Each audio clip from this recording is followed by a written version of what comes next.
Postal ballot లెక్కింపు విషయంలో CEO జారీ చేసిన మెమోపై వైఎస్ఆర్సీపీ హైకోర్టును ఆశ్రయించింది. లంచ్ మోషన్ పిటిషన్ దాఖలు చేసింది. ఈసీఐ మార్గదర్శకాలకు విరుద్ధంగా సీఈఓ ఎంకే మీనా మెమో ఇవ్వడంపై వైఎస్ఆర్సీపీ అభ్యంతరం తెలిపింది. వైఎస్ఆర్సీపీ వేసిన లంచ్ మోషన్ పిటిషన్ను కాసేపట్లో విచారించనుంది. పోస్టల్ బ్యాలెట్ లెక్కింపు విషయంలో సీఈఓ జారీ చేసిన మెమోపై వైఎస్ఆర్సీపీ హైకోర్టును ఆశ్రయించింది. లంచ్ మోషన్ పిటిషన్ దాఖలు చేసింది.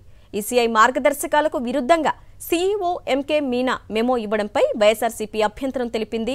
వైఎస్ఆర్సీపీ వేసిన లంచ్ మోషన్ పిటిషన్ను కాసేపట్లో విచారించనుంది.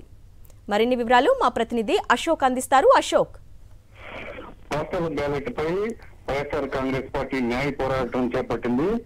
పోస్టల్ బ్యాలెట్ పై పోస్టల్ బ్యాలెట్ డిక్లరేషన్ ఫామ్ పై అటెస్టింగ్ అధికారి సంతకం ఉంటే చాలని తన పేరు డిజిగ్నేషన్ వివరాలు చేతితో రాసిన ఆమోదించాలంటూ కేంద్ర ఎన్నికల సంఘం జూలైలో మార్గదర్శకాలు జారీ చేసింది. అయితే ఇదే నేపథ్యంలో తెలుగుదేశం పార్టీ ఒక మెమరాండం ఇచ్చింది. దాన్ని సరళించాలని.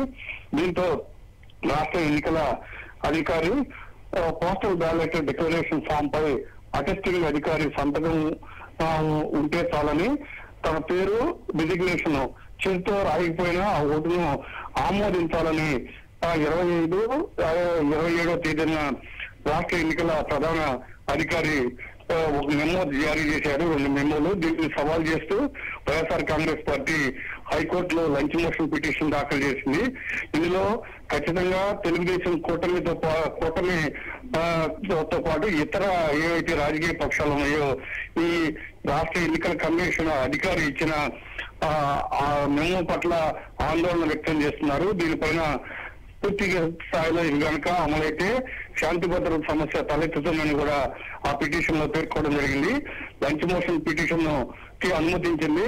దాదాపు 2:30 సమయంలో ఈ పిటిషన్ పైన విచారణ ప్రారంభమయ్యే అవకాశం అయితే చాలా స్పష్టంగా కనిపిస్తుంది.